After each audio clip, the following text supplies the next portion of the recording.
take him to Detroit. No! No, not Detroit! No! What day is it? Monday? Oh, Monday! Monday, Monday, so good to me. Hey, it's Monday. Medical. Monday. Changes could be coming to Michigan's marijuana law. A new set of bills now being heard in Lansing. Marijuana is not a drug. And the bills would have major implications to small medical growers known as caregivers. That's some heavy shit, man. Small pot farmers in California say the state is not standing by its promise to protect.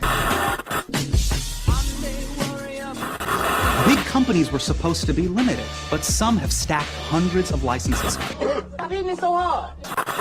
Created a cartel, essentially. You have an industry allowing for businesses to operate like cartels. But it's a Monday. Harm has been done by the fact that we didn't legalize it back then. Oh, I don't know if there's any harm that's been done. There was people getting arrested, there were people getting thrown in jail. I mean, that counts, doesn't it? What kind of joint is this, man? Smoking marijuana all in public. You would think that shit was legal. We the Pistons in the 8, 9, and 9. Oh, bad boy. It's just another medical.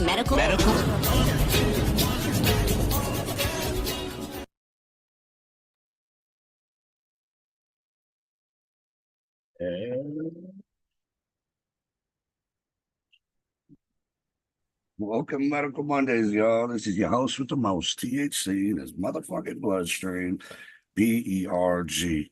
This bird, motherfuckers. Of course, I got Adam L. Brook, aka Mr. Hash Bash himself, joining us. Yo, what's happening? We got our boy KK up in this bitch, aka SOB Labs. SOB. Yo, what's good, T? We got our special invited guest, Caleb from The Fine Print. Everybody needs to go check out his YouTube channel. Thanks for having me. Yeah. Appreciate you coming on, man. And before we get into anything, give a huge shout out to all of our awesome sponsors. Sorry, I don't have a mouse. I'm trying to do this on Mouse free computering.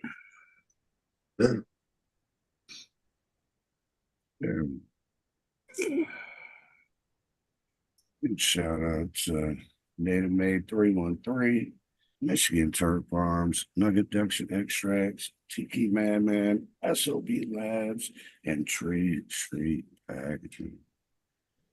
Boom. And we always want to stress here on Medical Mondays, go out and get your medical marijuana card if you are in a medical state. And one of the awesome people you can hit up here is Detroit Certification Center, And, you can get at them at Detroit Search Center on social media, DetroitSearchCenter.com, as well as give them a call at 248-275-6707. Once again, it's 248-275-6707. There's all kinds of people out there that you can hit up to get your card.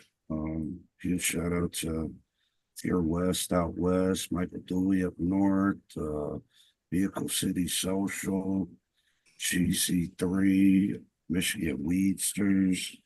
The list goes on and on. So stop making an excuse. Let these politicians know that we're still here. We're not going anywhere.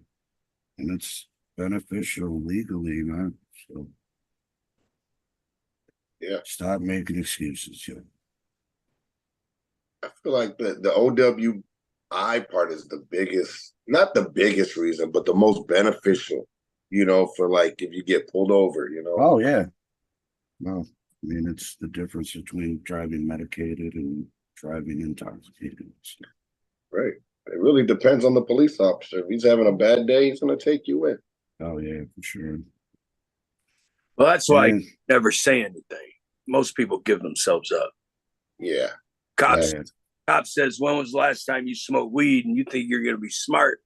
You're like, oh, I ain't smoked weed for 6 hours.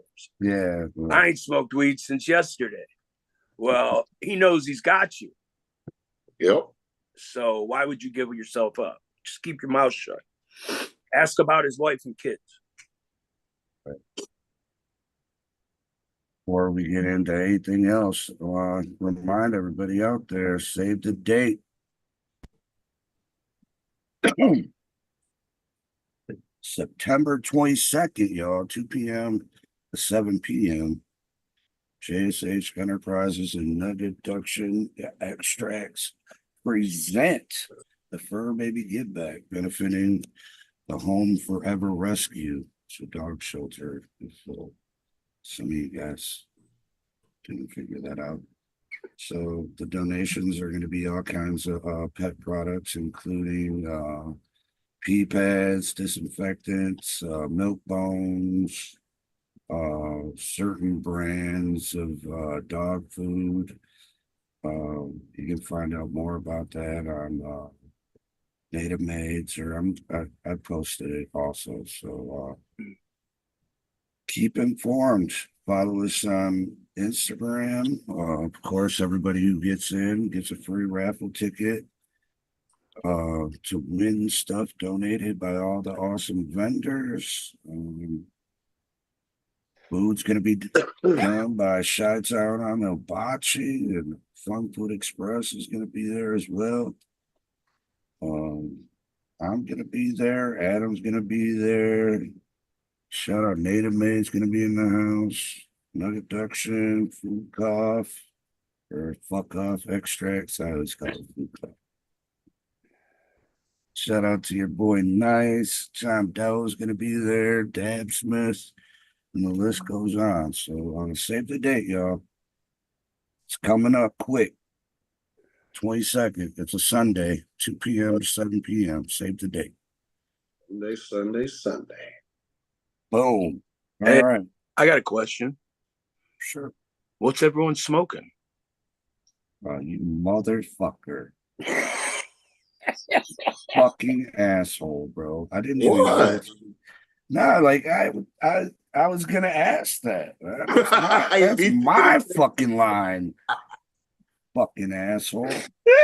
God damn, man. Yeah, what's everybody smoking? I'm smoking on some fresh Vermont outdoor here, some haze that my brother. I guess it's not out, it's a greenhouse, but mixed use in there. And yeah, he lives about 10 minutes down the road. Great guy. I met him when I moved to Morrisville, and he's always got good weed going up there. He's a great outdoor grower, and he's got a little greenhouse going too. So yep, I got a joint of that. Well, I had one.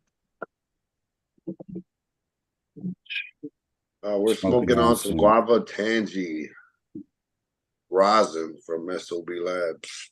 Gang. I'm currently smoking on some original Z rolled up, backwoods. Shout out to Michigan Turf Farms. I also got some Hindu Skittles rolled up as well. Oh, I seen my Turf Farms doing an event out in Chicago in a couple weeks. Hell yeah. Yeah, we're gonna be at the same event. So shout out to my Turf Farms and come check us out if you guys are out that way. Yeah.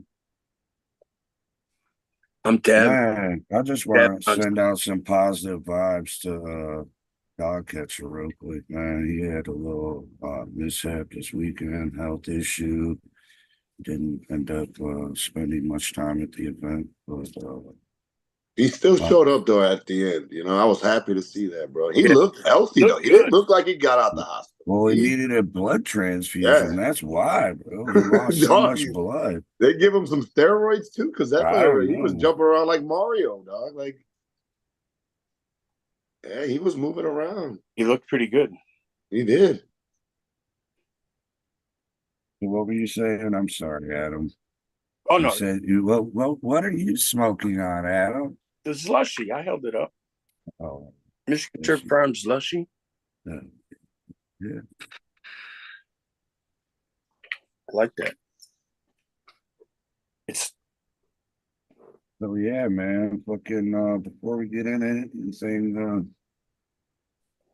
I told you earlier on the phone what our usual question for every new guest on the show. What was your first experience with cannabis, man? Like how was it joint, fucking bong, etc.? Well, honestly, my first experience with cannabis probably happened before I ever used it. It was when my dad got arrested by the FBI when I was 7 years old. I think I mentioned that to you. Wow, he was man. involved in this massive hash smuggling operation from Canada coming down to the States. And at the time, it was the largest drug seizure ever in Vermont or Canada. And it was like $400 million, they said. So yeah, that was probably my first experience with weed, and had nothing to do with using it. Got to go visit dad in some, nice federal prisons. Not super fun, but yeah, the first time I actually smoked weed, I think I was like 12 years old. We were walking to the park. It was just like they show you in DARE class, where you wander down a little side road, and there's some sketchy older high school kids there, and they're like, "Hey man, you want to try weed? You want to hit?" It was just like that. And yeah, I did want to hit. My best friend's dad was always smoking weed when we were growing up, and you could smell it. Like, he smoked clove cigarettes and joints, and we would be like, "Wow, that cigarette smells funny." So we were always curious. And certainly after the DARE program, I think that just made us more curious. We're like, "Wow, this sounds like it could be fun." So yeah, that's what happened.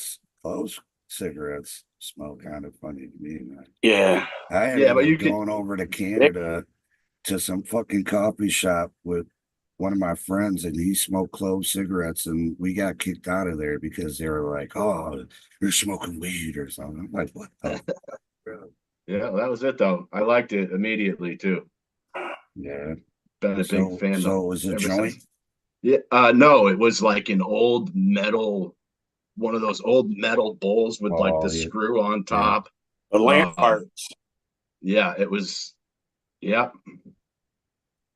There was a lot of those back then. Yeah, the people would stuff a nugget in the chamber and let it get all resonant. Sure. Different times, yeah. But yeah, that was the first time. Shout out to everybody in the chat. We got Native Man, we got Blue Rat, Michigan Turf Farms, Tis Me, Chill, Detroit Rick Rat, Steph Rodney's up in this bitch. Genetics, Memory Farming, Share 313, 313. Yo, and shout out to Rodney Leinhart for putting us in contact here. If you're listening, Rodney, thanks, man. Sure. So yeah, I don't know if you want to give yourself a little intro, let everybody know what you're about and what. I mean, I posted on my story about your YouTube channel, but give a little insight on it. Cool. Yeah, thanks for doing that, by the way. Yeah, so I guess I got into this journalism project. It's been maybe going on 3 years now ago. Kind of just walked ass backwards into it. I'm not really formally trained as a journalist. I went to school for physics, which was a big expensive mistake. It didn't pan out. I've just mostly been bartending since then, and I needed something to keep me busy. I did stand-up comedy for a few years and got in some trouble because I got a mouth on me. And I was pretty bummed about that. The comedy was going great. I had 4 of my own shows going that I was hosting, and I was having a blast. Within like a year, it was going really well. And then I got a little canceled. And then I needed something else to do. And I had this one buddy who just kept telling me, I'm a big Hunter Thompson fan, obviously. And I had this one buddy, Riley, who just liked some of my writing. He was like, "You should be a journalist or something." And eventually said it enough times. I was like, all right, well, I'm going to try to do this. So it was, December of 2021, I think. I started doing research. I started doing researching all the legislation and reading documents and just catching up to speed before Vermont started issuing licenses for the adult use market. And whenever that was, May of 2022 there. And then I started networking a little bit, went to a couple events, the Hetty Cup here in Essex. There's a NECAN too. Started meeting people, put a little podcast together, and it was going really well. So then I got some extra help. Rodney put together some intro and outro videos for me, made it look super nice. And I got music produced by some of the Eric McEdward, who was my first guest on the show actually back in the day. So that's super cool. And I've just been going from there. I went to MJ BizCon a couple years ago and checked that out. That was the first time I've ever been to Vegas or I've always wanted to go, man. Keep telling him that, and he used to take me with me. So he's a fucking asshole. Well, yeah, I raised I don't know, $2,500 from some weed companies around the state that like what I'm doing. They flew me out there. It was a good time. I don't know if I would go again, but I met some cool people out there. Sounds like one of them from what I was asking you earlier. So it was cool. There's definitely a lot of Chaz there and shit too. Felt like a lot of cocaine flying around in the air and drippy noses and shit. But I learned a lot, met a lot of cool people, and there's a lot of people that show up there. Well, not a lot, but at least half of them don't even smoke weed. Right. Yeah, there's a lot of finance guys, bankers creeping around, and insurance guys, and it's definitely a melting pot. But it was a cool experience. And realtors. A lot of that. There's one of those with every big weed company. You got to have a real estate guy on the team. But yeah, I'm loving the journalism. It's going great so far, I think. Tomorrow I'm having Malcolm McKinnon on my show. He was the editor-in-chief for High Times and a photographer for 25 years. And we know him. Excited. Yeah, Malcolm Coe. I thought he was a great guy. We've been Facebook friends, and I reached out to him, and I'm super excited to have Malcolm on the show. I think that's going to be kind of a legendary interview. And I've had, smugglers and lawyers, and I had the whole control board on the show for Vermont. Who said smuggler we had on, Adam? Which one? What? the one that he was a boat guy. The saltwater cowboy? No, Tuna? No. Tuna. Oh yeah, Bobby. He just passed away a year ago or something. But yeah, Bobby Tuna. He was something. He got involved in corporate motherfuckers down there. Yep. He was up their ass pretty big. Yeah. But those guys were waiting for that. I mean, I don't begrudge them. They were waiting a lifetime for something to change, and it changed, just enough that they could get in it and do something with it before they were done. So yeah. But still, he was with True Leaf, which that's working with the devil, if you ask a lot of people. Yeah. And they ain't even in Michigan yet. No shit, really? Yep. A lot of motherfuckers that come here find out the hard way, man. But, really, what was it, Green Peak or whatever? Yeah. What were they before that? Or did they change their name from Green Peak to Skyman? Skyman. Yeah, they totally fucking changed names, trying to rebrand and everything. And they were caught up. What? They were caught up fucking, weren't they paying picketers to go up to fucking the Capitol and all kinds of shit? Yeah, they had people show up at rallies that were anti what the rally was and all kinds of crazy shit. But they went to receivership, it sounds like. I remember hearing something about this, right? Didn't they go out of business? Yeah. No, Gage went out of business. Gage, right. And they were big. They were known mainly because that's who Cookies partnered with. One of Michigan's largest brands, Skymint, owes more than $127 million to one of its lenders, according to a lawsuit. Well, all these motherfuckers are coming. They're, And they're not paying their bills either. That's another big thing about the industry is all these motherfuckers get shit fronted and then they don't fucking pay their bills. Well, that's something that if you have a license, you should be able to file against someone's license that they owe you money. The state's giving them a license to print money, but they're not going to spend it. Come on. That to me, I've never understood that. To me, if they owe you money, you go right to the state. Ask them where the money's at. In the license game, you know. And Michigan's unique because we have 83 counties with cities with different laws all across the state. There's nothing unique about, or not unique. Every city's there's no baseline, right? There's no fucking unison whatsoever.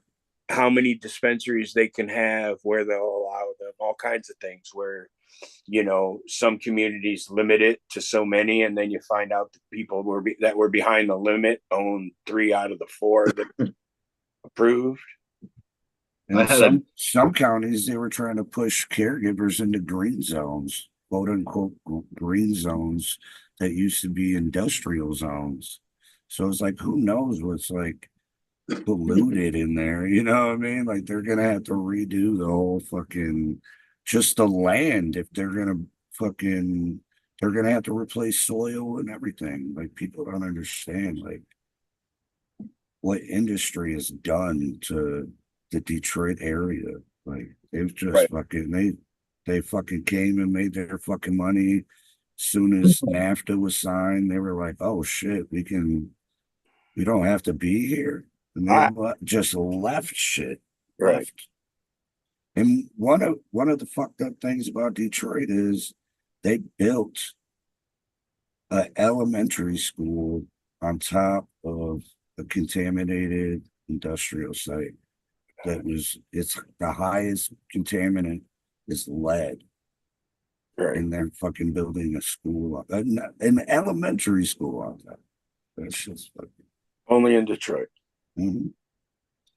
No, the sad thing is that probably happens everywhere. No, I'm sure it does.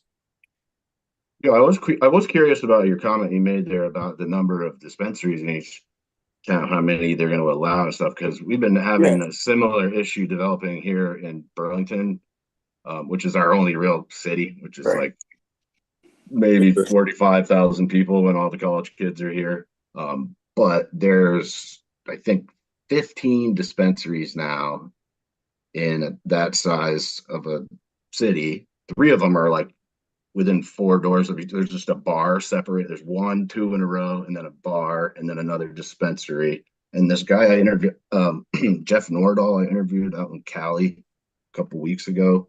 He said in Santa Cruz, they have about 200,000 people, and there's like 20 dispensaries, and they have shut off issuing dispensary licenses because it's getting oversaturated. And we got 15 in a city a quarter of that size, and boy, it's getting rough already for people trying to make money. Along with if you throw in all those 280E tax codes that dispensaries got to deal with, it's ruthless. And I don't know like where you draw the line. You know, you got to put a cap. You got to put a cap on dispensaries and licenses.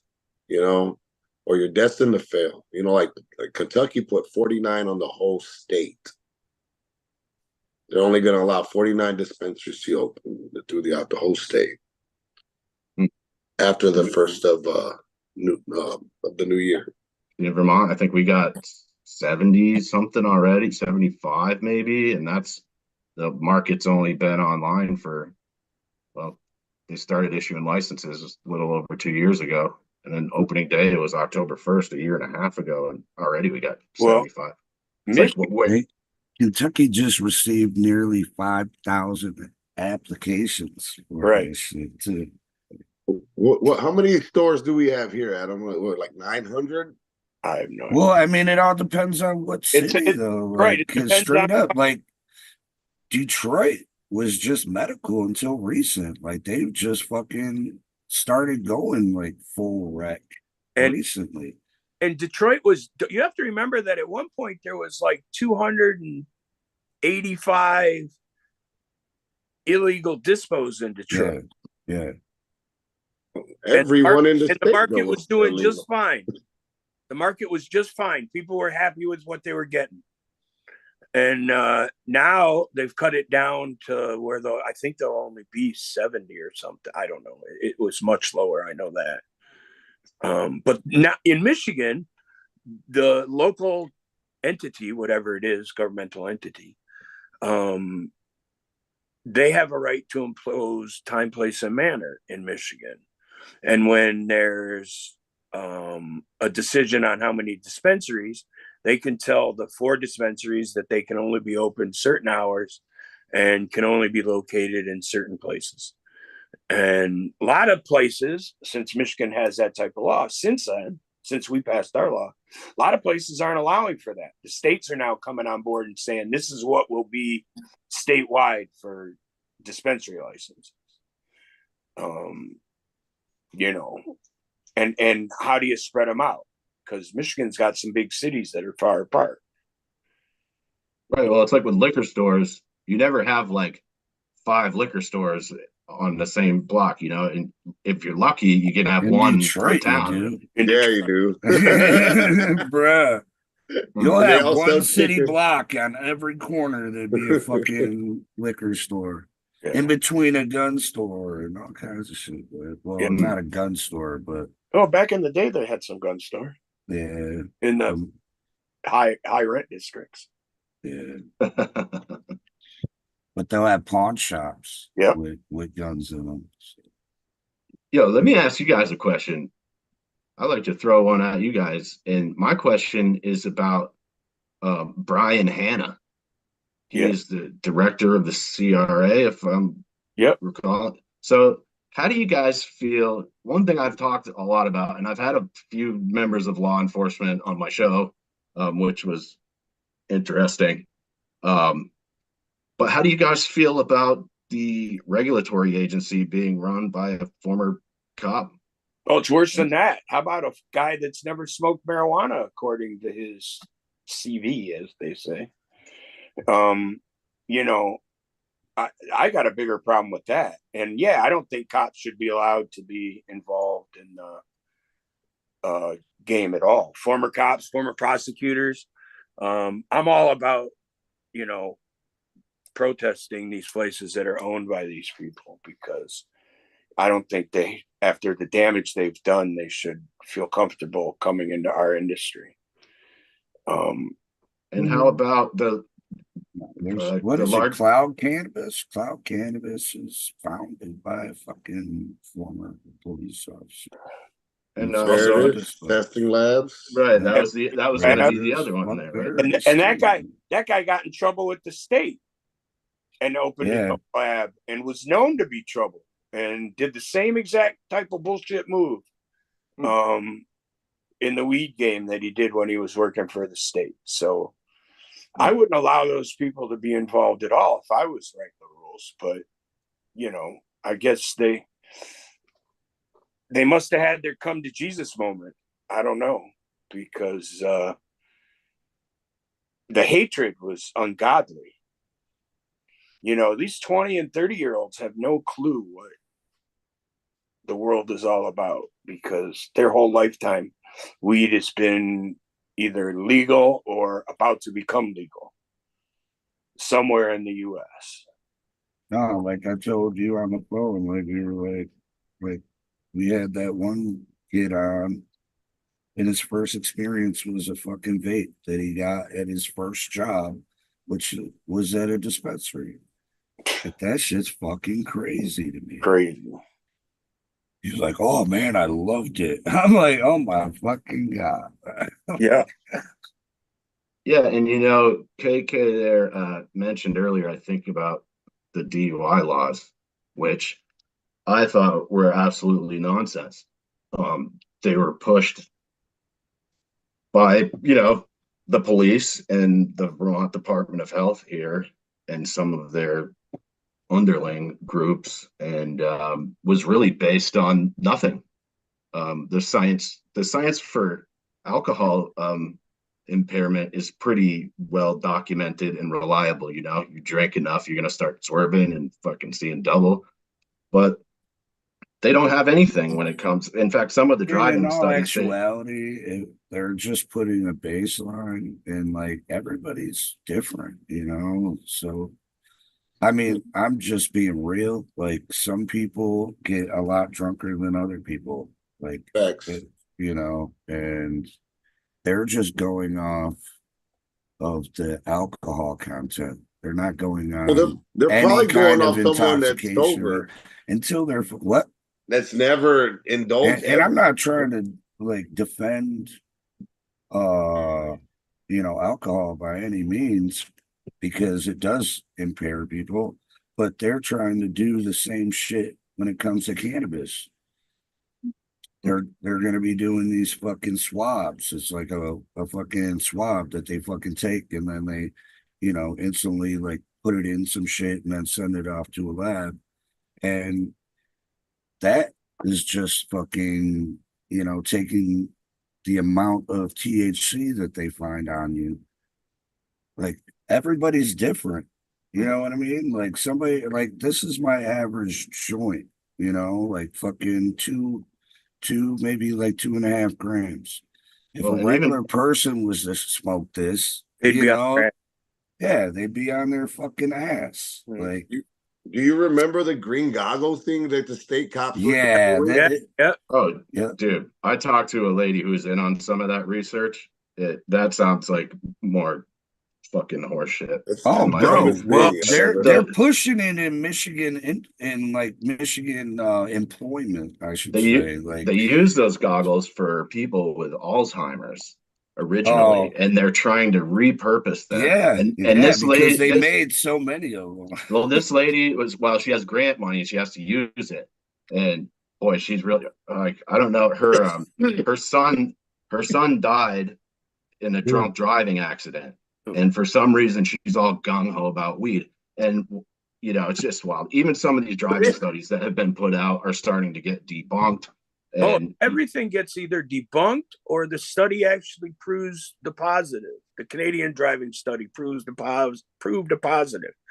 You don't hear the U.S. government repeating that study, but they repeat every negative study they can find. Like DUI crashes and everything have went down in states that legalize, like just because they're moving over to cannabis instead of fucking drinking. Well, they like to misrepresent studies too, like one they did in Colorado where they said, oh, when they legalized weed, there was actually a spike, an increase in car accidents. No, there wasn't. Well, here's the deal. There actually was, but during this time, Denver, they did it in Denver, which is one of the fastest growing cities in the country. Right, it was Denver, I believe. So you have more people moving into the city. Yeah. You have more cars. You had a spike. Therefore, it's not unusual to see an increase in accidents. And they went through this whole study, and even at the end, couldn't prove their hypothesis. They're like, yeah, there was an increase in accidents, but we haven't been able to really substantiate that it was related to people smoking weed. It was right there. But the state leaves, when they quote these studies, the state likes to leave that part out about how they couldn't even prove their own hypothesis. And it's like, hey, wait a minute. What about the part where that study didn't work out in your favor? I like to point out that the numbers, if that's what they're going to use, just don't make any sense. Because let's look at the numbers they don't talk about. The millions and millions of people that do smoke marijuana and drive. Okay, where are the tens of thousands of accidents from those people? If there's millions and millions of them. Or maybe there aren't tens of thousands. Maybe there are just tens of hundreds. Now, they would be able to point that out if that was the case. That's not the case. You know, it's the hypocrisy in it for me. That's what gets me every time. You know, if you look at the numbers and you look at their studies, everything seems to not prove what they say it does, if not proves the complete opposite. I'm with you. And it's wild because, you know, the state likes to talk about how we don't have the science, you know, for this or that, or we don't know if cannabis is dangerous. It's like, well, it's funny how you say we need to provide science to prove it's safe, but suddenly this study comes out. It's like, you don't have any science, dude, and you're making laws that you can arrest people and fuck up their lives. And really, all I wanted from legalization was for the cops to fuck off. Right. And I could, and so I feel like that was really one sticking point for me. And nobody really talks about it. Thanks for bringing that up, KK. But I think that's one of my biggest pet peeves about the way legalization is played out here. It's like, just leave me alone, dude. I've been smoking weed and driving for fucking 20 years. State, or not Michigan, Ohio State Police are gonna be implementing that fucking swab shit too. Right. Now, I don't know a lawyer worth his salt that isn't looking forward to taking those cases, because they can beat that fake science. Easily. If you got your car. So there's a 14-point checklist they go through for these drug recognition experts. Right. I actually talked to a lawyer here named Tim Fair, who's done a few weed DUI cases. He said he's done 3 of them. They were all immediately tossed because the first thing on the checklist is that you have to rule out all possible medical conditions that someone could be having. And he goes, okay, so check 1. They put him on the stand. Are you a doctor? No. The guy says no. It's like, okay, are you qualified to diagnose medical conditions? And they go, no. And then the case gets tossed out. So, but it's still, it's not fun to be thrown in a cop car and fucking have to go to court and worry about that shit. It's just miss work. I mean, might even get fired. No, sometimes they'll have their kids in the car. I mean, I'm not saying that they're smoking in the car with their kids. They'll be like, they'll pull you over and be like, "Oh, I smell marijuana." They can't do that in Michigan anymore. But even if they were with their kids in the car and they were smoking, and I'm not saying that you. I'm saying even if they were. No, I mean, I have a lot of friends that grew up part. around, they were in a weed house, so. The sad part is the United States doesn't accept the studies that their own neighbors and people they support and other countries that they know of have done. Israel. And was like so fucking far ahead of us as far as like cannabis research. We send billions of dollars here to Israel. You think they wouldn't? Yeah, 3.8 billion. I mean, come on, they'd be happy to be known for that around the world. And the U.S. just pretends like those studies, that history doesn't exist. Because it's a Schedule 1. It's a Schedule 1 narcotic. Yeah. What's your position, Caleb, when it comes to rescheduling to the whole? I'm more of a descheduling guy, I think. Right. Me too. I did have a pretty fascinating interview with a guy named Anthony Minetti, who's down in Camden, New Jersey, the Bell Rexall Pharmacy and Apothecary.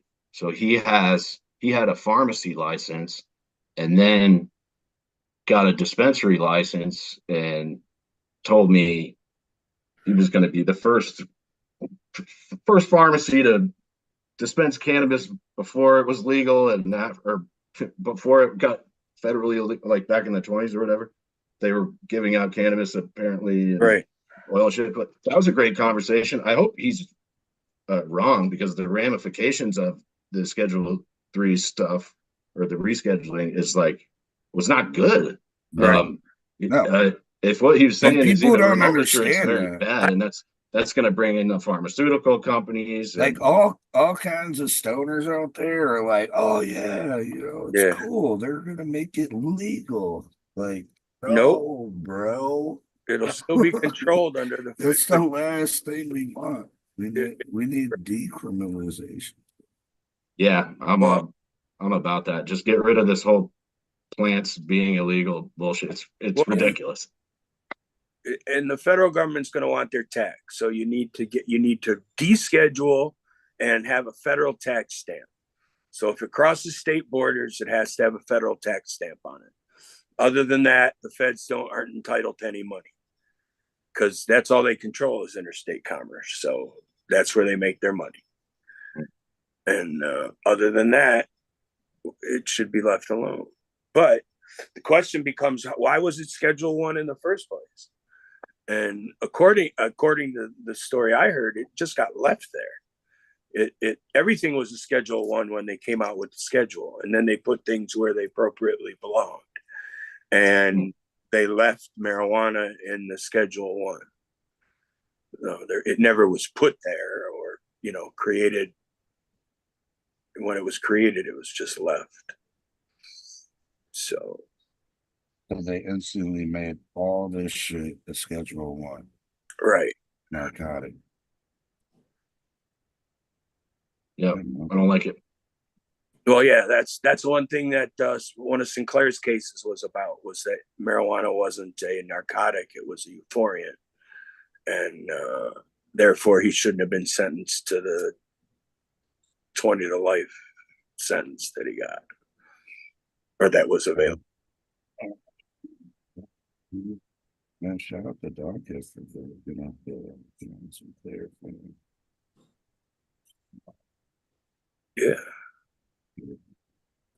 Yeah, Anthony had some weird predictions about what would happen in that situation, including the fact that you would now need a prescription from a doctor because there are no recreational Schedule 3 drugs.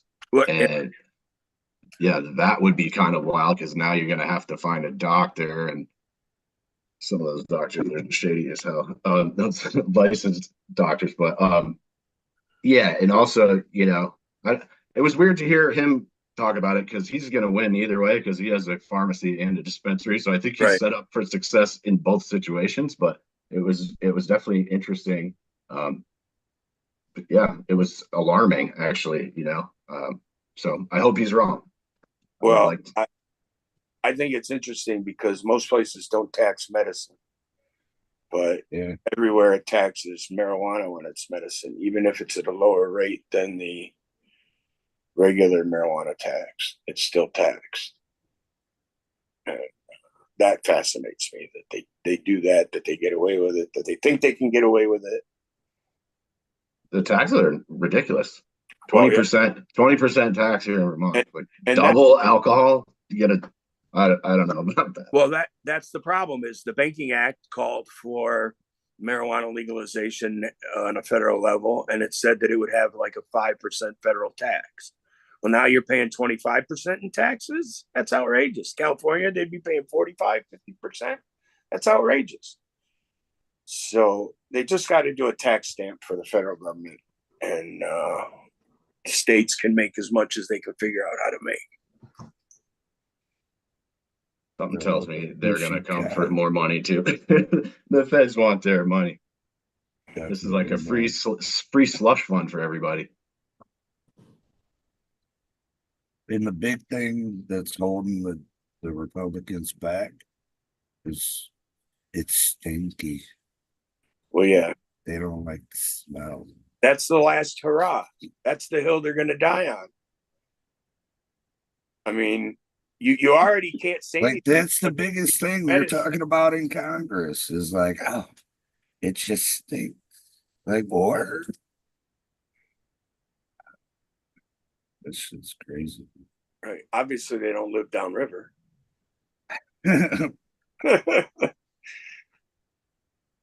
We had a cop say that when we were sitting outside the convention center at MJ BizCon, and my friend Anna was sitting there, and as we were smoking joints, and the cop came over and was talking to us, and yeah, he said the same shit.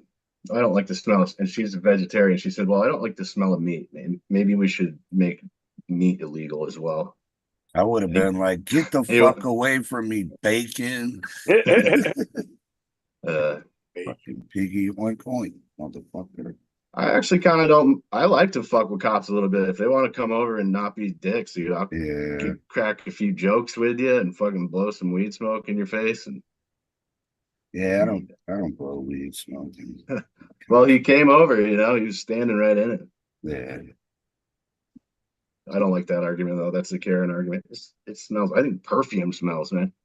I smell people walk by with perfume that makes me like, look. Maybe we should make perfume illegal too. Right.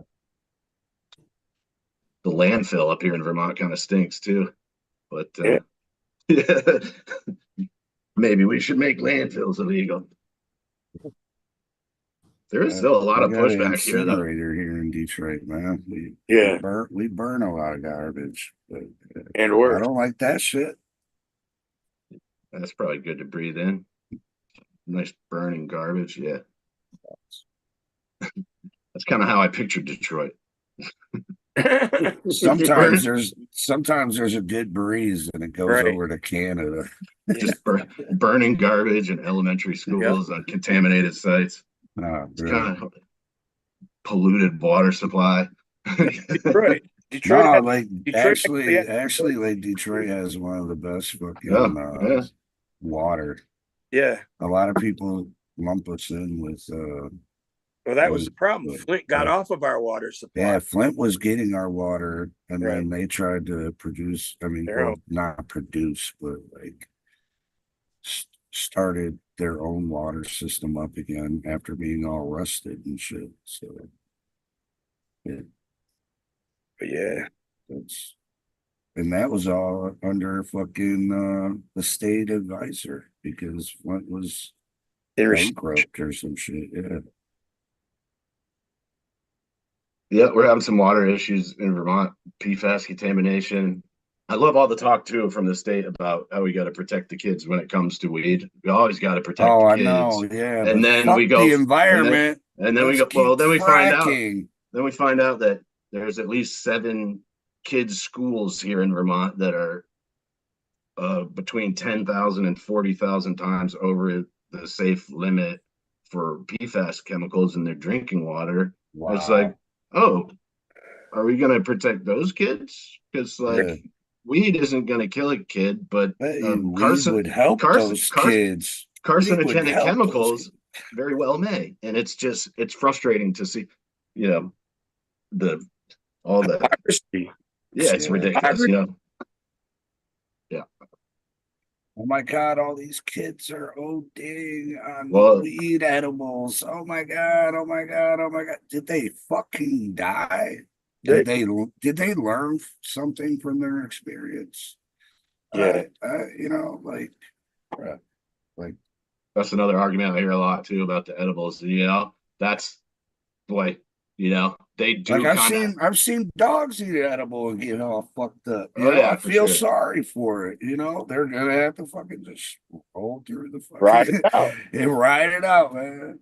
I think they are try not to fight it. That's the worst part. Don't fight it. Just roll. Just go with it. Go with it. The prohibition crowd does seem to be running short on arguments that they could make anymore, and it's like they're making their last stand. I tried to get a couple of those groups, Parents Against Pot. I had an interview lined up at one point, and we had to bail on it. But I'd really love to have some prohibitionists on the show. I think that would be fun. Or smart approaches to marijuana. That fucker Kevin Sabet. Yeah, he's a. Yeah. Yeah, one of our first sponsors here on the show was fucking Dr. Greenboots. He's like Mr. As Seen on TV. Yeah. Because he went down to EST Fest, like that fucking whole like little festival that what's his name? Machine Gun Kelly puts on in Ohio. I guess they have some EST Fest. I don't know. I don't even know if it still goes on, but it was a big thing back when like all this shit went on. So he went down there. It was just throwing out fucking nerd gummies, man. Yeah. All these fucking motherfuckers just started fucking falling out like fucking like dead flies, bro, getting swatted. And they ended up Narcaning over 12 people. There was like they like had pictures of that motherfucker like handing out gummy. Like it was a big thing. Big thing. Like drug trafficking, all kinds of shit. He was like on CNN. Yeah. Like he was on CNN. I remember. And then after all that shit, he started fucking calling his nerd ropes. What is it? what was he calling them? Buckeye suicide. Yeah. That's right. That motherfuckers. And yeah, they were all thinking that it was laced with heroin or some crazy shit, bro. It was a whole ordeal back But then. what else in society do people leave around that's dangerous for children? Because the government makes it sound like potheads leave their weed out and that it's super dangerous. In the meantime, bro, yeah, keep that locked up in a safe place. But there's all kinds of other things that, for the most part, people handle properly, or they don't. Man, like one of my cousins, he knows how to fucking use a gun from a young age. Like he went fucking hunting with my uncle. He's been handling a gun like since he was a kid. Like there has to be knowledge when it comes to something like that. Yeah, weed, bro. Like it's crazy. It's also strange that the state seems to have no problem. Like, if your child is a little rambunctious at school and you get like he's more than 6 or 7, yeah, let's feed him some amphetamine pills. Yeah. That's totally safe. Nothing could go wrong with that. Definitely not to a growing child. That Well, yeah, and then they tried to make the smoking age. They wanted the smoking age for weed to be 25. Well, right, because they got studies that show that the brain doesn't stop growing till it's 25. Yeah, and then they got the Department of Health has Department of Health has their little sub organizations like the Vermont Medical Society and the Psychiatric Association, which is just fucking hocus pocus, man. And these people, there's still so much fear porn from the state. It's wild too. It's like Department of Health, like people who don't really know anything about cannabis, who are very alarmist and seem to think they know everything. And the psychosis warnings on the label, the poison control number. Like if your kid eats an edible, like alcohol should be 25 instead of cannabis. You know, I agree. Doesn't make sense. Yeah, I think it's funny that didn't they changed tobacco to 21, didn't they? Yeah. Yeah. I remember this kid, he just turned 18 and like fucking for 2 weeks he was allowed to buy blunts. Yeah, yeah. And then he was like,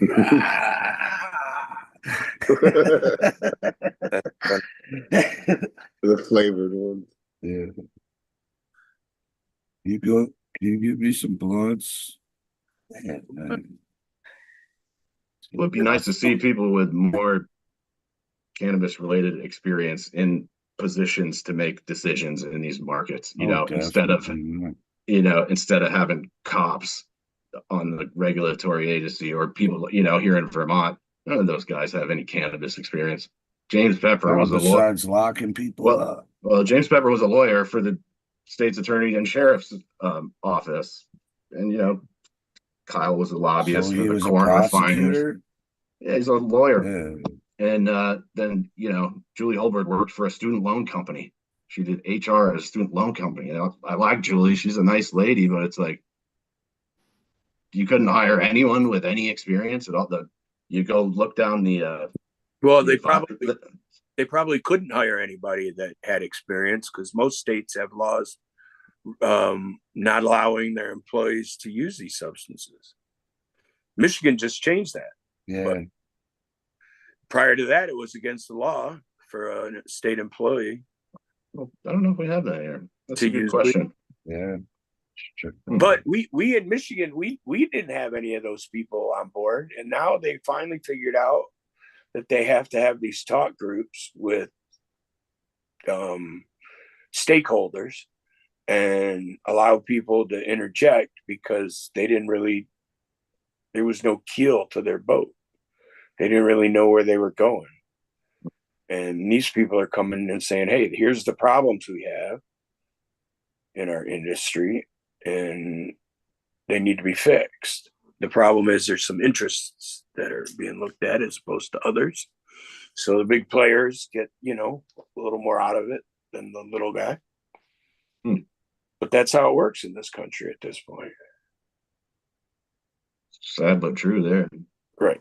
That's why when the feds finally figure out how they're going to go federally legal, the next day you're going to have 50 states with 50 different laws. And then you got communities within those states in some places that have different laws. I think Berkeley had a lower ppm number allowed for butane than the state of California. So, you know, your stuff was legal statewide except in Berkeley because the ppms were Right, for sure. The testing would be a nightmare 50 digits, 50 digits. Trying to get all the labs in 50 states on the same page. Like that would Right. That's not yeah. Especially when people realize what the testing really is. So yeah, Veritas' whole fucking thing is their testing is proprietary. They don't need to tell us how they're getting their results. No, they won't give the formula, but they did admit that it did take into consideration a comparison between what they were getting numbers on product and what the street numbers were. They actually in an interview. So I didn't quite understand that, but that's what they claimed they were doing. But they wouldn't tell their system. And so their SOPs are like trade secret. Or something. Yeah. That's what I was told about Steep Hill too here in Vermont.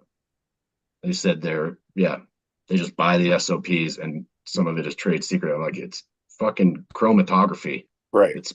It's pretty much been the same for a while. The fact that you act like it's some kind of secret is kind of odd to me. Well, you know, it is a secret because nobody's heard of it, so nobody knows what the hell these guys are talking about, and they take them at their word. I don't trust trade secrets. Right. We had Steep Hill in Ann Arbor. Rory had a Steep Hill tester, and they're everywhere. Arborside, and they eventually, once the labs came around, you couldn't drop that name. Nobody cared anymore about that. Did you say Harborside? No, a place called Arborside. Arborside. Okay, yeah. It was weird too. There was a big lawsuit. Didn't they like do a play on names or something? Yeah.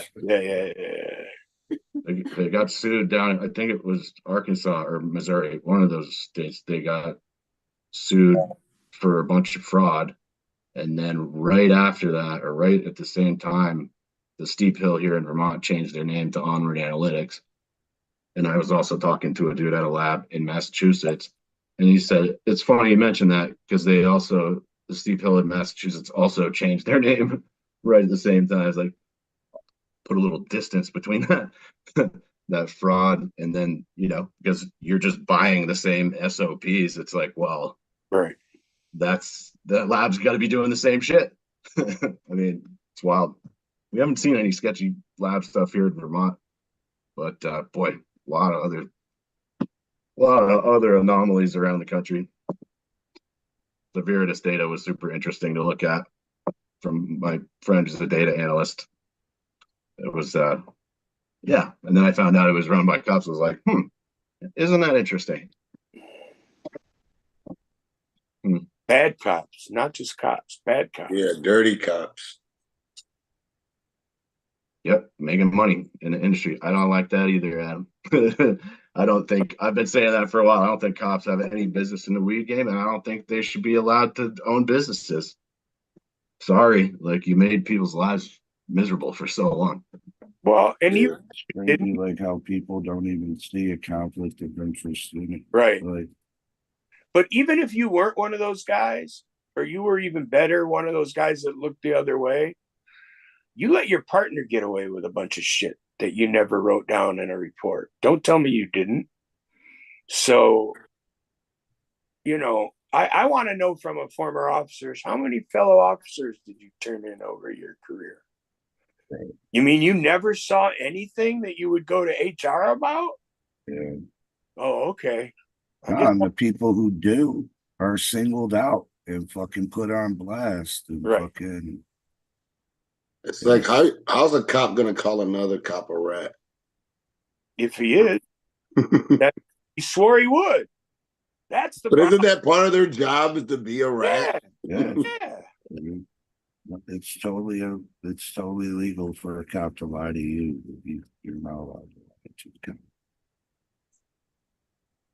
Yeah, well, there's a valuable lesson there, if you ask me, and that is to not believe a word that comes out of their mouth. And if you're going to talk to them, ask them about their wife and kids. Ask them how their mother's doing. Don't talk about yourself because you're just going to get yourself in trouble.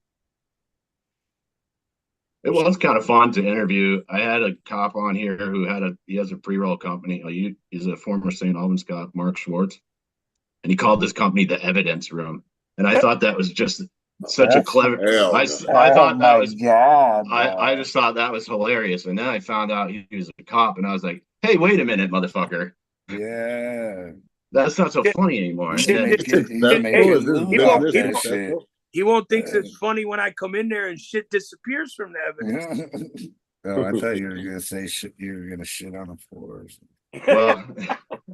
Well, it was an interesting interview because he knew I told him I didn't like cops right off the bat when he met me, and I didn't like him, and he didn't like me. and I said I don't think cops should own weed businesses, and you should come on the show and we should talk about it. And he did. To his credit. We're making "Don't Buy Weed from Cops" t-shirts. Actually, those should be coming out soon. In his honor, but in his honor, he gave me a couple pre-rolls. He dropped some samples by the night before. I was like, okay, this trash. It was, tell them buy hash donuts, not regular donuts. It was it was better than I thought it would be, considering he's a cop and hasn't grown weed for very long at all. But they were also super tight. Does he smoke though? I doubt it. That's probably weed he confiscated from somebody that over the decades. Well, he vacuum sealed. He vacuum sealed all of it. Yeah, he was very. I don't know. I got to play a video of him tasing a guy, and when he was a cop, he tased this kid on a bike up at St. Albans. Really? What? It's on video. Oh yeah, it is. I'll share it with you guys after it. He was out of his car for about 8 seconds. You got it.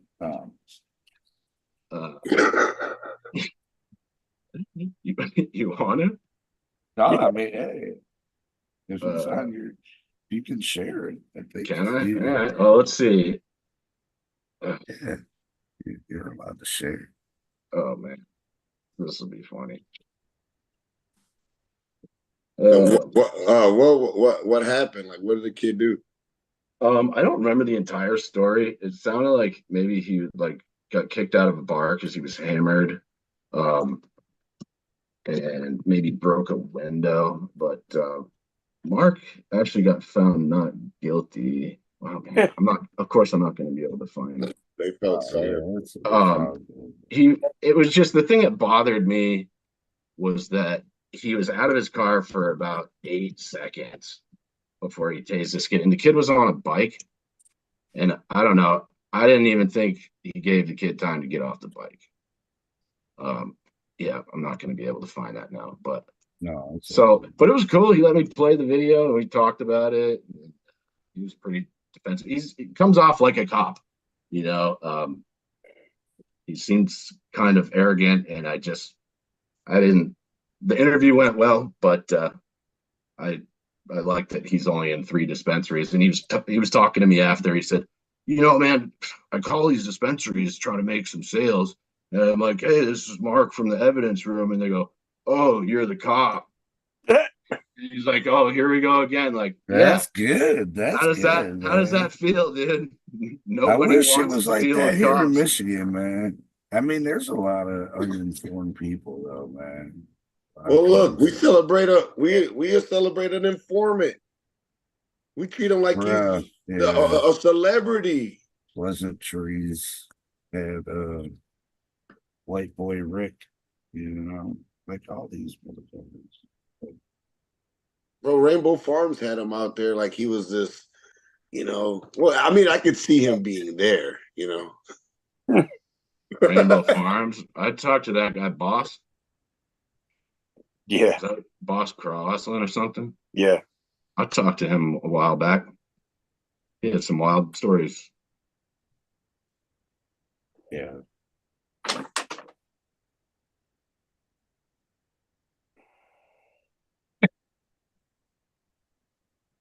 Hmm. Have you been to like surrounding states? Like as far as like how about New York? Like you been to New York, smoked out there and shit? I haven't been to New York for a long time. I do zip up to Maine once in a while with my homies. They got a lot better I deals. just want to go there to smoke weed. Yeah, I do have some friends in New York. I'd love to visit. I've interviewed people in. Oh, you're smoking a cigarette right there? Oh, I can smoke a cigarette. I can smoke my cigarettes. I've had people do it from 25 states, and I'd love to go. I wish I could go see everybody. I wish I had money to travel like that. You know, that I think that would be dope because I've met a ton of cool people around the country, and it would be cool to go. You know, I've been invited to farms that I haven't been able to make it to. My dude at the West Mass Hemp Company invited me down. Some of the folks I had from New York invited me over. I just haven't had the time or money to really do road trips, but definitely Maine. And every time I go to Boston maybe once a year and see some of my friends from college. And I'll You ever usually been to that Freedom Fest or whatever they do? No, never been to that. I almost went this year because one of my friends on Instagram was giving out free passes. But What, yeah, you got paid to go there now? Yeah. I believe so. It's not a ton. What? I didn't know that. I'm glad I didn't know. Most of those big events, you gotta pay something. Although I seem to always get into stuff for free, which is You nice. don't gotta pay to get into. Well, yeah. I well, got free. You gotta pay to get into Hash Bash Cup, but not Hash Bash. Well, You see, just here's show up. I use my Hunter Thompson tricks, and like I got a free press Oh, pass you got to go a to press go. pass. Yeah, we're gonna need Oh, press man, credentials and I've shit. been And thinking I got about to doing that. I do Medical it. Mondays Dude, podcast. you can get a free pass to MJ BizCon. That was like $600. It was a guy from a security company who used to drunk dial me late at night. He was like, dude, you should come to Vegas with me. I told him how broke I was. He's like, you probably just tell him you're a journalist and get a free press pass. And I was like, And that's exactly what I did. And most of the other events, well, they like media coverage. And they love. Yeah, it's good for them. It's good for everybody, and it's a good networking. And definitely, whenever you can, look, you got a podcast. That's all you got to say. Look, journalist. Another thing, being able to get there. Like you said, man, it takes money to fucking travel. In New York, everything in New York is like, that's going to be a drive. We ended up getting nominated for a fucking award, and it was the Las Vegas cannabis shit. That shit was hilarious. Like, how the fuck are you gonna get there, bro? Are you gonna fly something? Yeah, I raised a bunch of money from weed companies that like what I'm doing. That was kind of cool. It wasn't a bunch, but it was like $2,500, which covered exactly my whole trip. Bro. I spent my last $40 on gas when I got home, and I barely made it. It was fun. I got a lap dance and some free mushrooms from a guy because he liked my shoes. From a guy? So I was outside and he liked my was shoes. giving So lap he said- dances? No, I got the mushrooms first. I've never been to a strip club, and I've always been like, Oh, all right. I got to do this once. Oh, it sounded like you got a lap They dance should have from had a it. guy. Yeah, you should have put a little. Should have put a little pause in there. Yeah, that was cool though. Mushroom lap dance. You can't beat that. It was a fair exchange. Yeah, it's probably the only time I'll go to Vegas. And I told my girlfriend, I was like, I think this is probably the one time here, right? Like we're in Vegas. We got a limo. I need to go back, man. I've been there twice. First time was great. Second time, not so much. I don't know if I need to go back. I don't know if Vegas is a little. It's too much. I heard it's not that expensive during the week. That's what I heard. Oh yeah, it's much cheaper during the week. So if you're actually going to just check it out, not going to any fucking type of convention or anything, that would be the time to go. Tuesday through Thursday. Sometimes Monday too, depending on the place. I don't know how much I like the desert. Vegas is kind of it's a greasy city too. I would love to go there because I know people there. So it's my boy. I also don't gamble, so it's obnoxious to have to walk through fucking lobbies. Even the hotel lobby's got a fucking casino, and it's like the sound just annoys me. I think that would slowly drive me insane.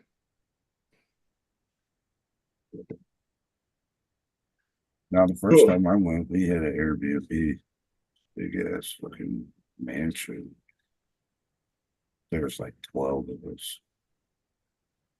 We slept comfortably, at least I did. I feel like I need a guy to go to Vegas. Like I need a homie out there to. Bro, that's show me the hot boy. shit. Yeah, Pony boy. I'll give you Pony boy's number. Well, I'll ask him first. But. Pony boy. I'm going to Pony. Going to Vegas to see Pony. Yeah. He'll take you. You think I'm joking, bro? I just seen as long as I'll be like, hey, this is my man, Caleb. He's gonna come to Vegas. It's like, yeah, don't bring up nothing about lap dances. No, yeah, no. You might get one from him. I'll just.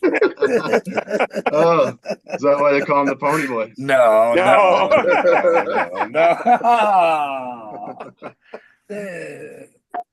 Yo, what was the award you got nominated for?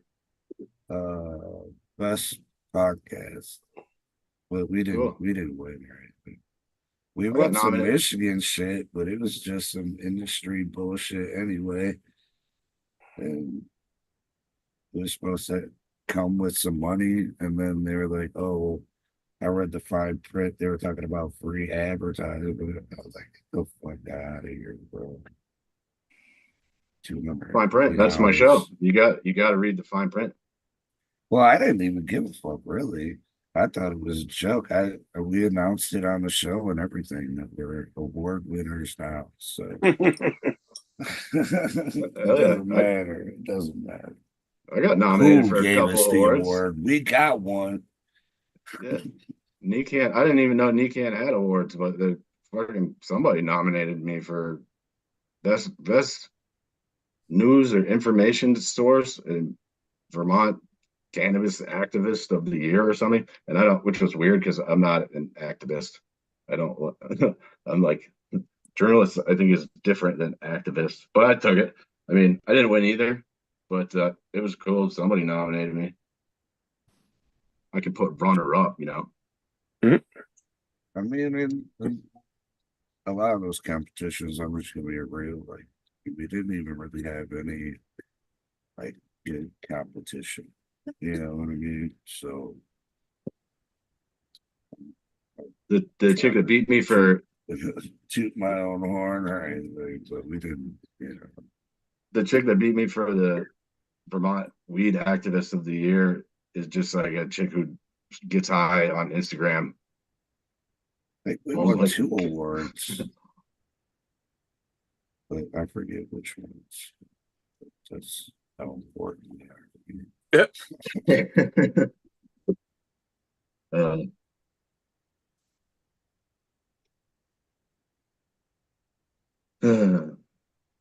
What you got left on the menu, Berg? I'm getting a little sleepy here. Did you get any fucking news stories, Adam? Oh, I got some lined up if you want. Yeah, I just got to turn my shit on. No, they're right here. They're supposed to be ready. The one I found most interesting: pre-rolls spark fastest growth in cannabis industry. You know what? Cannabis use falls among U.S. teenagers, but rises among everybody else. Oh, I'm not surprised by that. I mean, That's the one thing that sells out every event is the hash rolls. Pre-rolls, right? Every event we sell out. Yeah. This company did a study and they said that as much as I want to say I hate pre-rolls, right? When they're done right, yeah, they're fucking beautiful. Well, there's so many companies. Do they got Cheaters in Vermont? What's that? You heard of Cheaters? It's a cannabis company. Jeter. They fucking specialize in fucking pre-rolls. Total fucking trash, man. I heard the bigger ones are decent, but the one they'll sell like I want to say there's like 5 joints. But they're like the old school, you know, like tarantula style. Yeah, you know? yeah. But it's booty ass weed. Like I heard from employees that work there that they use fucking trash ass weed. Mm-hmm. And they fucking put essential oils on the weed to give it some kind of terps. Yeah. It's a bunch of shake. Yeah. And leaves. It's like the actual leaves. Bullshit ass fucking everything that they put on it. People. They eat them up. Busties love them, man. Like people who just like want to get high. Like, oh yeah, I'm just trying to get weed. It's the same people that fucking go and get the $85, fucking $50 fucking ounces at the dispo. Right.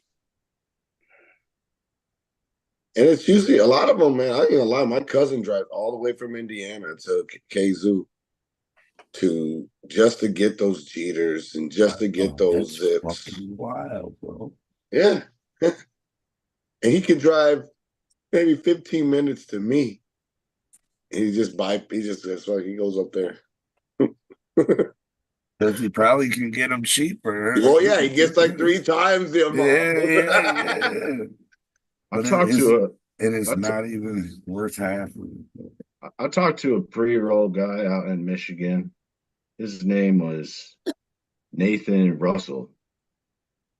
He was going to do an interview. He's got a place called The Lab or something. They do packaging also, and they do pre-rolls. What's the company called? The Lab, I believe. Custom Pack Company, Custom Pack Co. and The Lab. So I think it's co-located, if I recall from our conversation on the phone. Sounds like a metric.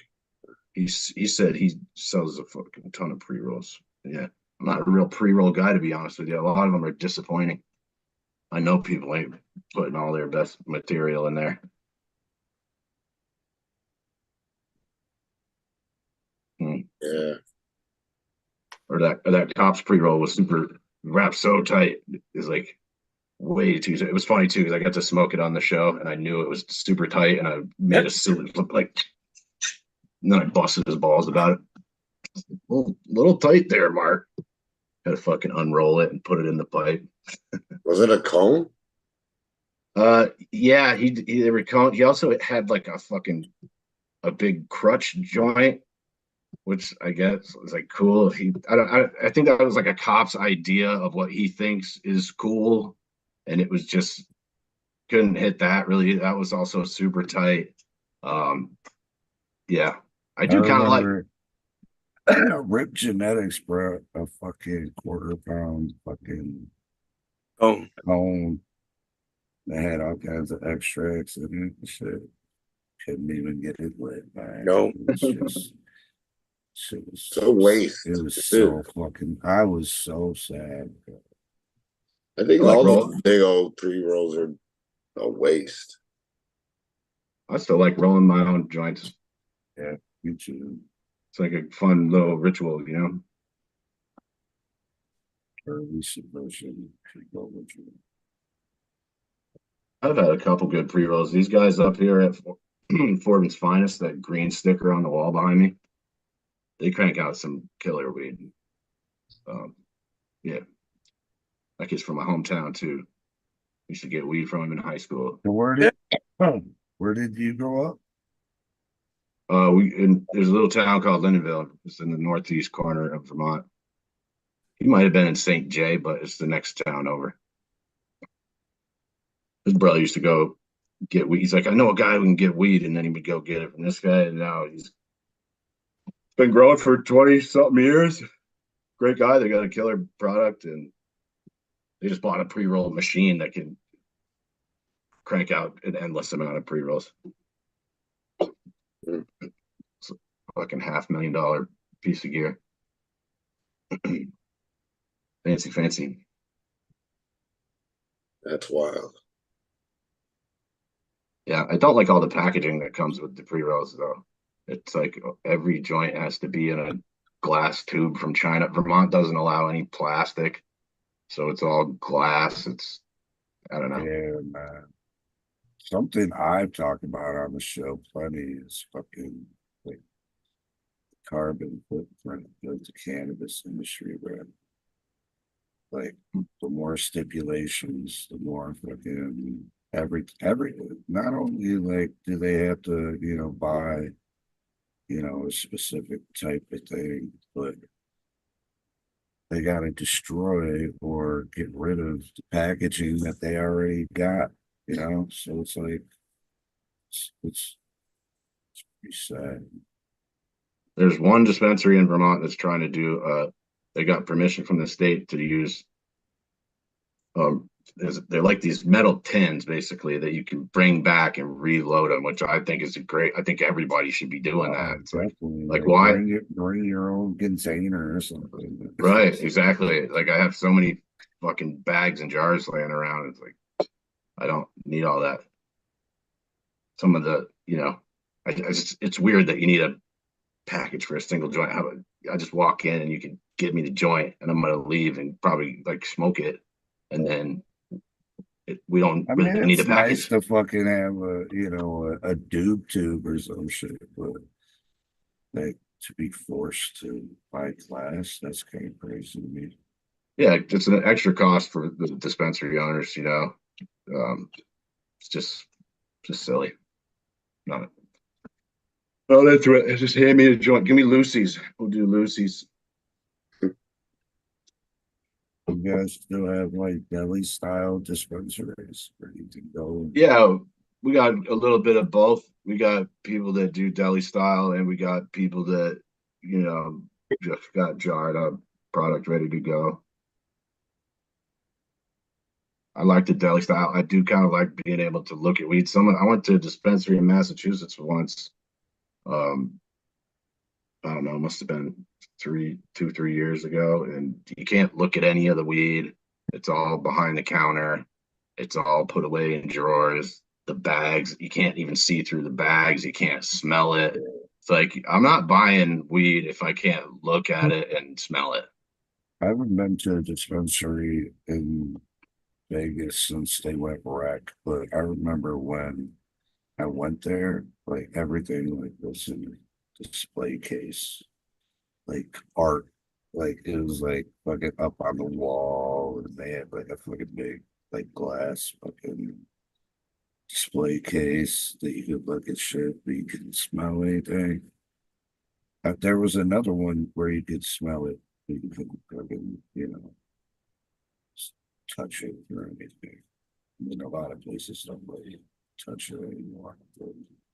A lot of places got those little like plastic boxes with a little plastic piece that'll blow a puff of smoke or some air out of the thing so you can smell it.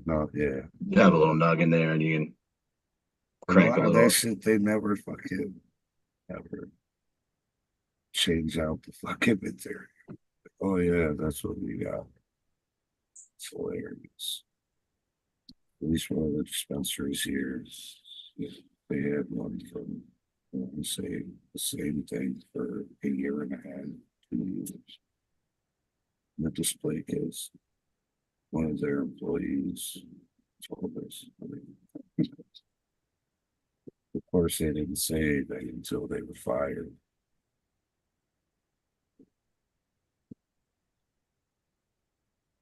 What else you got, Adam? You Yeah. got some hot stories over there? Oh, there's they talked about the Michigan legal market reached a historic low in July, and the average price for an ounce of weed was $79.70, and adult sales 386 million, and July was the lowest month. yeah, and March was the highest month.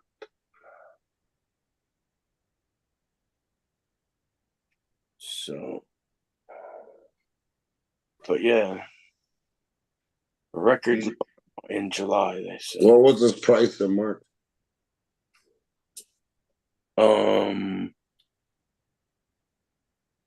80.16. The average price is Vermont per ounce. Vermont? Yeah. Boy, The price has fallen like 14.5%. I'm not sure if Vermont has any metrics like that, but it's definitely not anywhere close to that low. It's, boy, when we first came out, it was pretty much $400 across the board. All the eights were like $50-$60 and then $400 ounces. And I would guess probably in the high twos at least. I'm gonna try to look up right now, but oh, here we go. On average, 1 ounce of high quality marijuana costs $346 in Vermont. Right now. Hi guys, nice knowing you.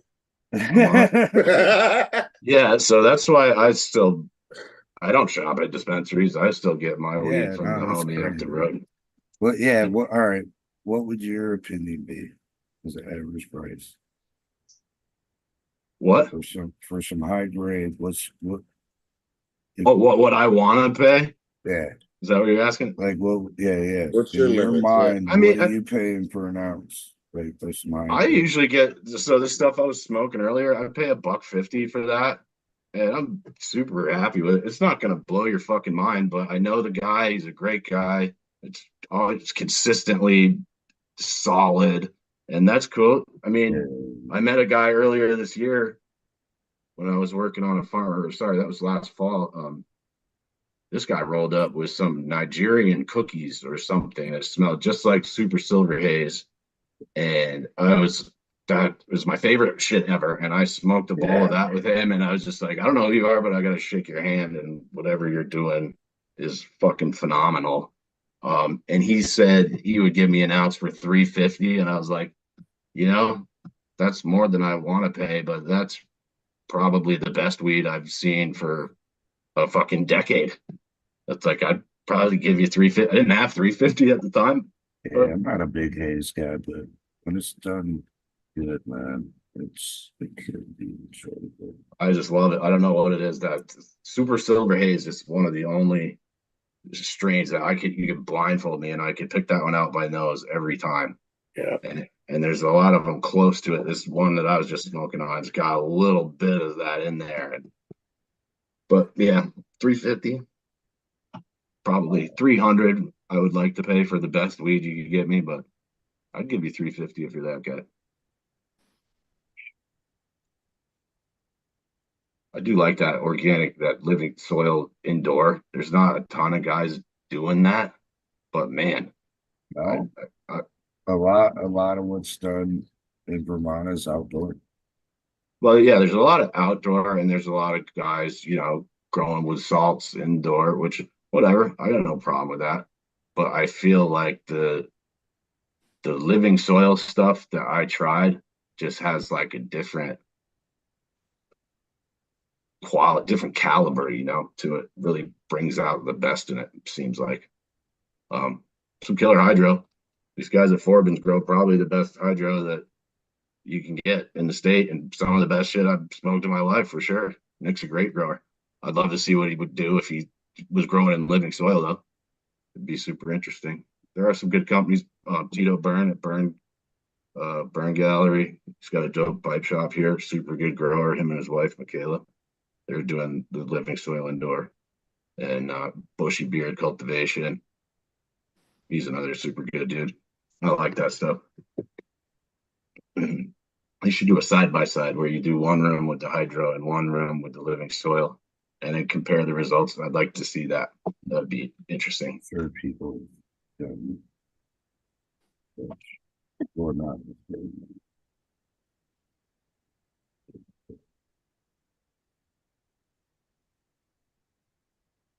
So 68% of those asked of Republicans, 81% that were asked of the Democrats, and 61% of the independents, all asked in Texas, say they want weed decriminalized.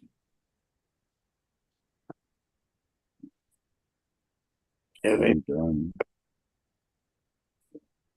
Yeah, 2024.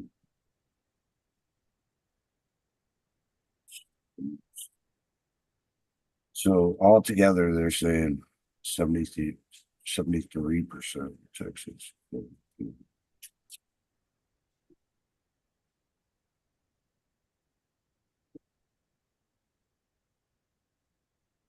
Talking about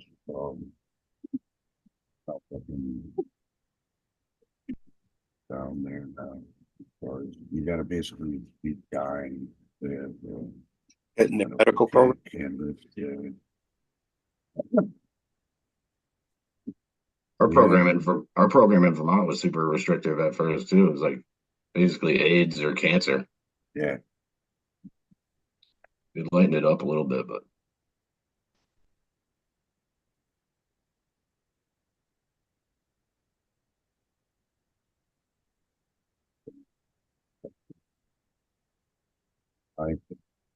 We're talking about decriminalizing, not fucking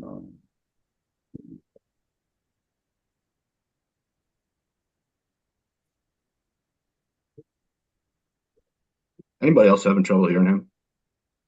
Yeah, I don't hear him either. You can't hear me? No, your sound was cutting out a little bit for me. Sorry. Yeah, I'm wired instead of Bluetooth.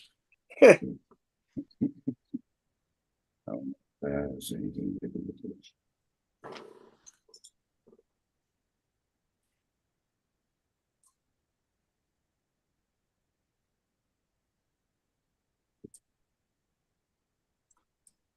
Yeah, I don't know much about Texas.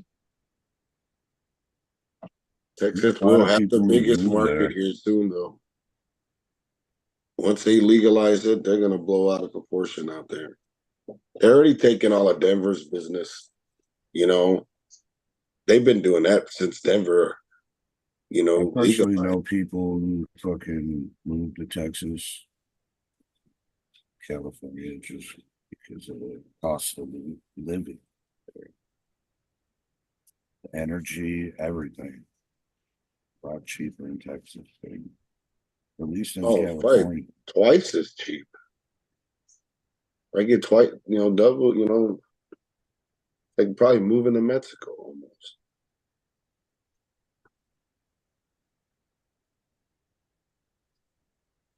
Some of these like southern states, I'm definitely curious to see how that shakes out.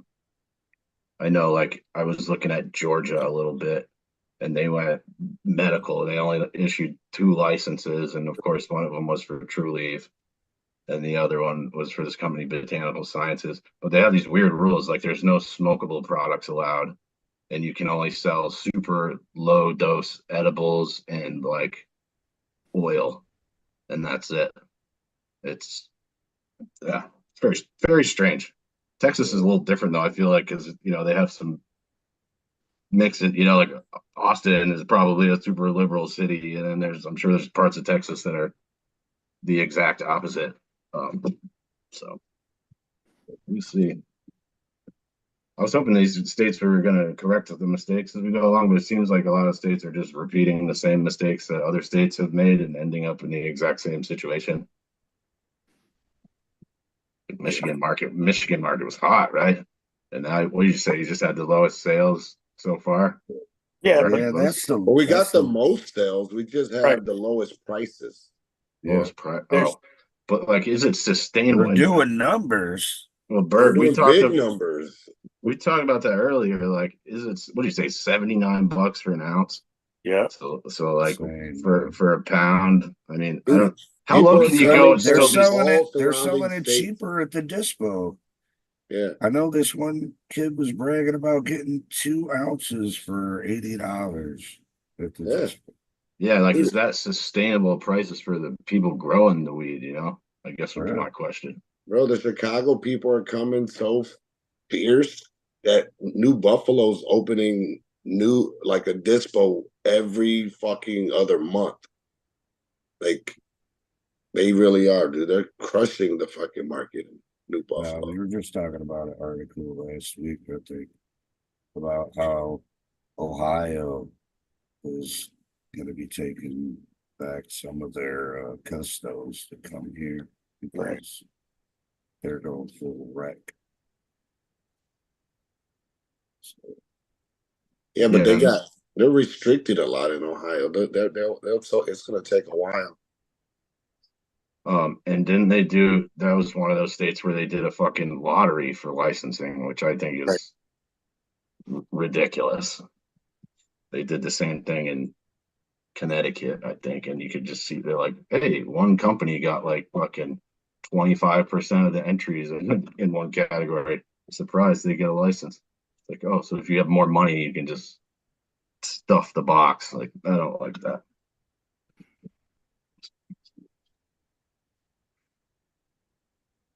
A lot of these states, man, it's funny. A lot of these states have hired the same consulting firms. Oh yeah, taking advice from the same people that fucked up the last state they were in.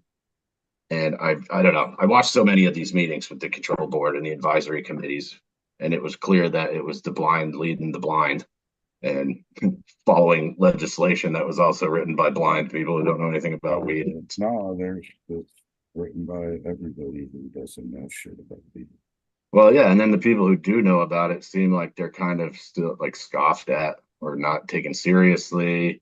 They'll come to the public comments of every meeting with the same issues, and doesn't seem like a lot gets done to fix those issues. It's like, sometimes it feels like the government doesn't care. When it comes to making some money off of it, that's when they care. Right, and that sure seems like their priority sphere. I mean, it feels like the state only cares about the tax revenue. If they really cared about small business owners and, people agriculture, like the rules would be a lot different. And so the bummer to watch, kind of. I was hoping when it was strictly medical here, man. It was so fucking lovely, man. All our medical dispensaries got taken over by out-of-state corporations. Trulieve came in and provided one of the businesses was called Ceres. They had 2 dispensaries, and that got sold off to a company called Slang with $17 million of convertible debt issued from Trulieve. And the state was trying to keep these big corporations out, allegedly, but they still weaseled their way in, sort of like that. Yeah, we're good though. These other motherfuckers. It's wild. Curaleaf actually left. Trulieve moved in, and Curaleaf sold off all their assets last year to a guy who lives half an hour down the road from me. But it's interesting. It seems like, yeah. He was out in Vegas with me when I was out there. Yep. But yeah, I didn't like that, man. The medical game just got totally bought out, and that's how it is everywhere. Yeah, and then all all the money's probably just leaving the state. I don't like all of that money. It's like Vermont was supposed to be, at one point, Vermont was more locally owned, and like people sort of appreciated that culture, but it's slowly being taken over by fucking real estate companies and hedge funds and fucking, it's kind of a bummer to watch. They're definitely coming. The gentrification of cannabis.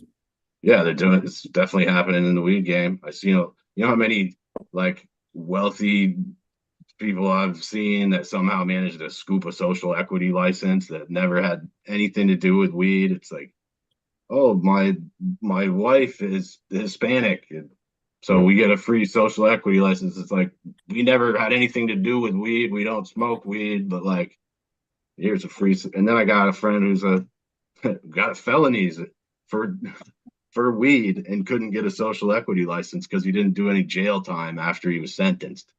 Wow. It's ridiculous. Yeah, it's a bummer. I think in Connecticut, the mayor of Stanford, maybe not Stanford, some town in Connecticut, the mayor's wife somehow managed to get a social equity license. It's like, are you guys the people that were really negatively impacted by this shit? Come on. Yeah, that's wild. Yeah. A lot of that.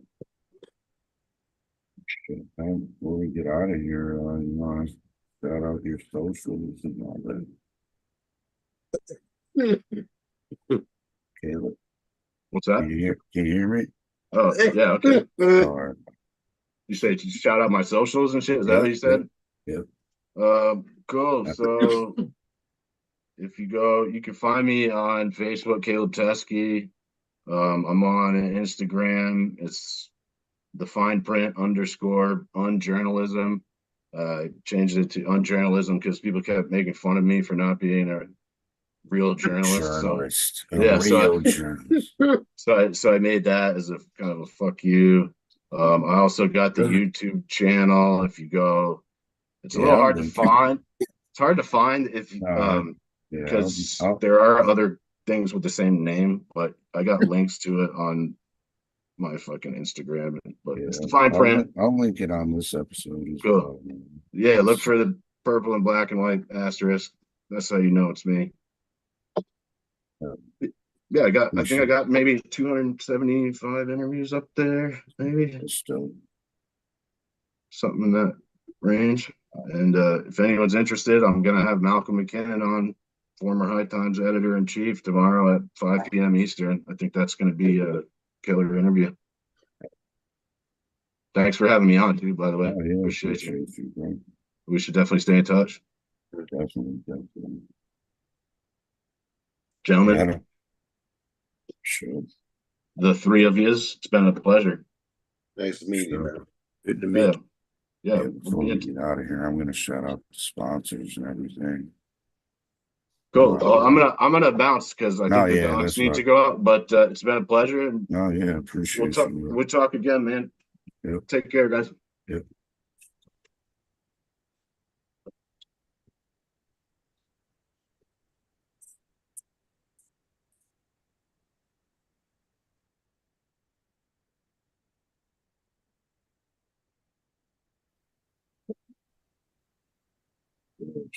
Shout out to Native Maid, Michigan Turf Farms, Mega Junction Extracts, Tiki Man, SOB Labs, and Tree Street Packaging.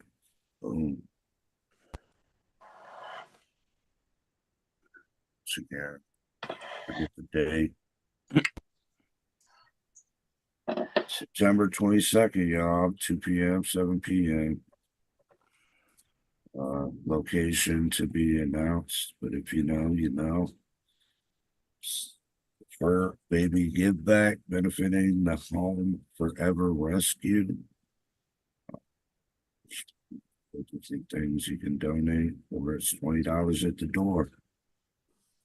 Every entry gets a raffle ticket to win some stuff donated by all the vendors. Some of the vendors are Made 313, Nugget Extracts, Fuck Off, Extracts. My boy Nice. Well, your boy Nice. Shout out to John Dell gonna be in there. Dab Smith. I'm gonna be there playing some music and all that shit. Adam said he'll be there. He better be there. I'll be there. Chi-Town will be on the hibachi, of course. And hopefully, Funk Food Express will be coming through as well, man. So save the date, September 22nd. And yeah. What else? Well, get your fucking card. I'm gonna show it again. Shout out to Trade Search Center. Hit them up 248-275-6707. There's plenty of other people, man. So who are some of those people, Adam? Michael Dewey up north.